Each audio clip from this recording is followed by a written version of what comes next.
Aryna Sabalenka, the world #1, was nearly pulled from the main stadium court at the 2026 Miami Open, nearly moved to a smaller venue while Carlos Alcaraz and Joao Fonseca kept their priority slots. And the same tournament that almost did that to its own champion, it sold out the women's final. 16,830 people packed into that exact stadium.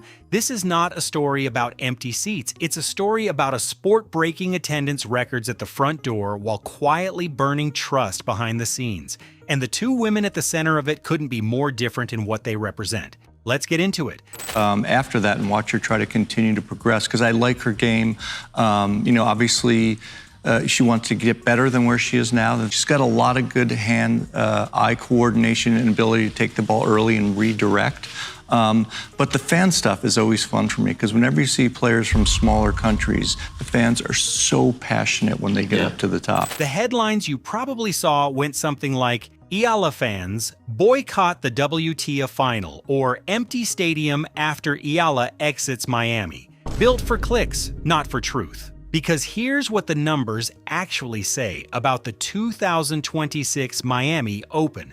Total attendance across the 15-day event was projected above 410,000, continuing a run that broke the 400,000 barrier for the very first time in tournament history back in 2025, when 405,448 people came through those gates. Ticket and hospitality revenue grew by 10%, and the women's final, Sabalenka versus Goff, was a complete sellout at 16,830 fans. That's the context.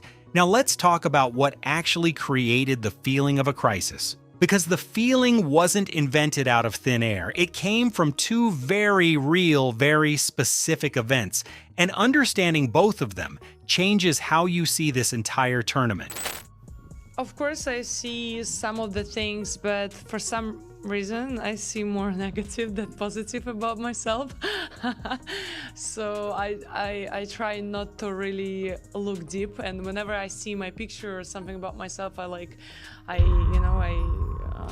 go to the next one, because I don't know, like sometimes people just being rude and mean, like to all of us, and I feel like it just doesn't really worth reading. The first one starts with Alexandra Eala and a match that nearly broke her. On March 20th, Eala stepped onto the court against Laura Siegemund. What followed was 3.5 hours of tennis that's described in the record as feeling like life and death. Siegemund, a veteran, was accused of dirty tactics during the match. Eala pushed through them. She won, and when Eala wins, the group known as Team Puyat, the organized Filipino fan base that follows her across continents, that stays up through the night in different time zones, that travels in large numbers to qualifying matches, responds with an energy that's genuinely unlike anything else on the WTA Tour. Then, on March 24th, Eala lost to Karolina Muchova. The score was 6-0, 6-2, it wasn't close. Muchova's tennis was described as __, quote _5, __, and when Eala left, Team Puyat left, not in protest, not in boycott, in heartbreak. The sound in that arena shifted. The energy that had been there wasn't anymore. And that shift, that silence where there had been noise, was exactly what content creators needed to build a story. So they called it Empty Stadium. The reality is that the general market for elite women's tennis didn't move. But Team Puyat had traveled for one reason, one player, and that player was gone. But this is where things shift, because what happened to Sabalenka on March 21st wasn't a perception problem, it was a real one. Rain delays had already forced cancellations on Wednesday and Friday of tournament week, and under pressure to protect ticket holders who had specifically bought seats to see Carlos Alcaraz or the phenomenon Joao Fonseca, tournament director James Blake was considering pulling Sabalenka off the main stadium court. The alternative? The Butch Buchholz Court, a secondary venue. While the men stayed on center stage, Sabalenka was, quote, 7. That's the word used. And in her post-match press conference, she pointed to a direct comparison. Mira Andreeva had been given a night session beginning at 9 p.m. So why? Sabalenka asked. Couldn't Alcaraz and Fonseca simply start later in the night? The same way it had been handled before. She chose to play the smaller court anyway, to make sure she got a rest day before her next match. She went on to win the Sunshine Double, defeating Goff in the final and taking home $1,151,380. But winning didn't erase what she said, because what she said wasn't about that match. It was about a pattern, and that pattern has a history. She works hard. Yes. That's why we like her, you know, because she's the face of the Philippines. Just aside from her talent, she's also thinking of the future. You know, I've only dreamed of making tennis grow in the Philippines, and now I'm bringing a whole new audience to tennis all around the world. So when Eala plays, we all get together and we all watch her support her as a group of people. Are there actual like gatherings? Oh yeah. yes. Really? Oh yeah. Okay. We plan our dinner. To understand why Sabalenka had no patience left for this kind of moment, you have to go back to 2023, not Miami, Cancun. The 2023 WTA Finals were announced as a Cancun, Mexico event just 2 months before they were set to begin. The venue was a temporary court built on a golf course. Poor construction. Conditions players described as _____8__. And the most damning detail, Sabalenka and the other top players in the world couldn't practice on the match court until 24 hours before their opening matches. Sabalenka said publicly she felt disrespected. 21 of the world's best players signed a grievance letter to WTA CEO Steve Simon. Simon eventually issued a formal apology, acknowledging the event was, quote, 10 and that the WTA, quote, 11. The words, quote, 12 were meant to close the wound.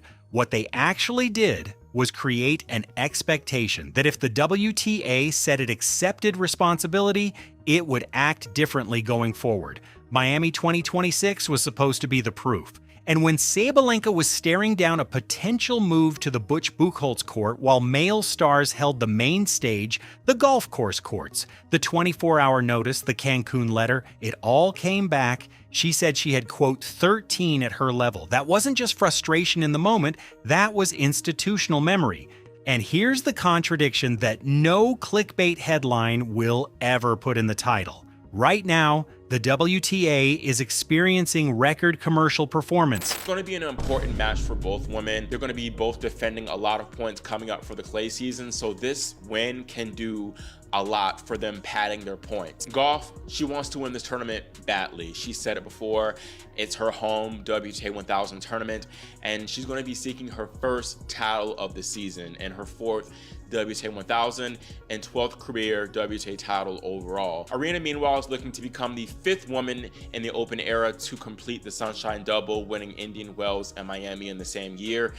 The Miami Open is setting attendance highs. Revenue is climbing. The women's final sold out.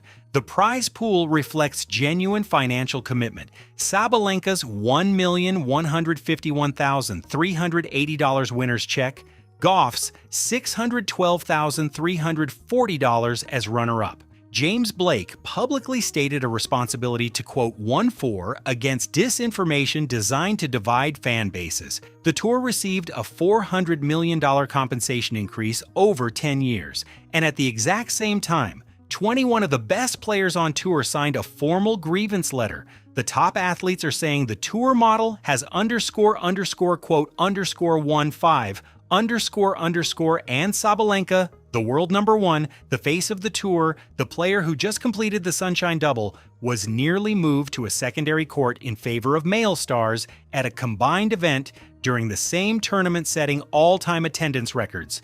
That's the real story. Not empty stadiums, not fan boycotts. The real story is that the WTA is at its commercial peak and its lowest point of player trust at the exact same time.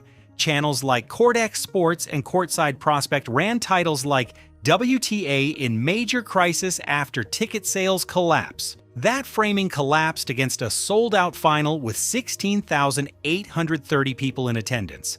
Blake called out the disinformation directly, describing narratives designed to incite kind of hatred between different fan bases. The data didn't lie. The manufactured panic didn't hold up. But here's what those same channels accidentally got right. There is a crisis. It's just not in the seats. It's in the relationship between the institution and the people who make it worth watching. Memorable to see a youngster really step up to the challenge. It looked like she was fading away physically towards the start of that second set, but she fought back. And the fight is something that we're going to constantly see for years to come if she can just keep going on this momentum. Yeah, What'd you see, Paul? She just has an amazing spirit. I mean, the way she fought through that match. And look, it's one thing to win a bunch of big matches in a row. You see the leg taped up. You see her playing a terrific player like Jessica Pegula. And like you said, Coco, there were moments in there where we're like, okay, that's it. I mean, how many times did we get off the couch in the green room and start to walk in here? Alexandra Eala confirmed she's heading into the clay court season in Europe after her round of 16 exit. Her ranking has moved between number 29 and 45. She's 19 years old. At the 2025 Miami Open, she walked in as a wild card ranked 140 and defeated Madison Keys and Iga Swiatek. She saved match points against Clara Towson. She fought for 3.5 hours against Siegemund in 2026. At that level, at the level of individual stories, the sport is working. Aryna Sabalenka won the title. She earned $1,151,380. She completed the Sunshine Double. She stood in front of 16,830 fans. And she still walked out of that tournament publicly, questioning whether the institution she performs for actually respects her. Both things are true, and the question that's still sitting there unanswered: how long can a sport sell out its biggest moments, while the people making those moments happen feel like an afterthought?